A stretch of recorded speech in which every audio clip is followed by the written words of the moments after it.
C'est bon, la 1 et la 2, ça va? Ok. L'étape 3 va consister à poser le fard noir, donc un fard gras noir sur la partie mobile de la paupière. Donc juste pour info, la partie mobile de la paupière est la partie qui bouge. Ça veut dire que si j'observe cet œil, donc je fais un focus yeux, la partie mobile de cette paupière-là va être cette zone-ci. J'utilise mon fard gras avec un pinceau en nylon parce que c'est une texture crème tout simplement. Donc, comme je vous l'avais dit précédemment, pinceau à poil naturel pour les textures poudre, pinceau à poil nylon pour les textures crème. Je vais poser tout simplement mon fard gras sur la partie mobile de la paupière. Alors pourquoi il est très facile d'utiliser un fard gras? Puisque un fard gras peut se travailler une fois qu'il a été posé. Donc je le pose tout simplement sur la partie mobile de la paupière.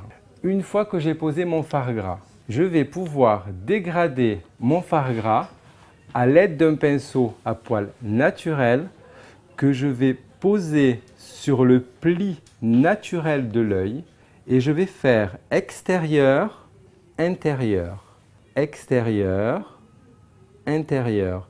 Et là, mon fard va se dégrader automatiquement avec mon fard clair que j'ai posé en étape 2 sur l'arcade.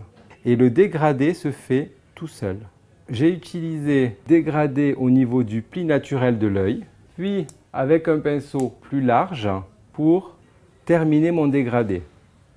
On s'aperçoit de quoi une fois que j'ai fini de dégrader mon œil? Regarde en bas.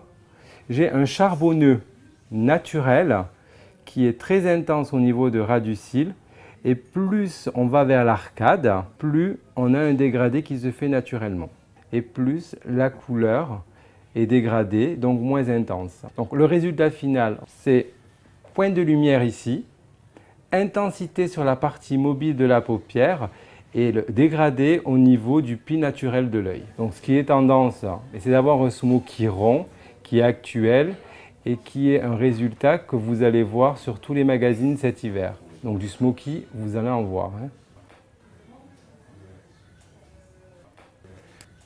Voilà. Donc l'étape 4 va consister à donner vraiment une intensité noire sur le fard gras et sur la partie mobile de la paupière.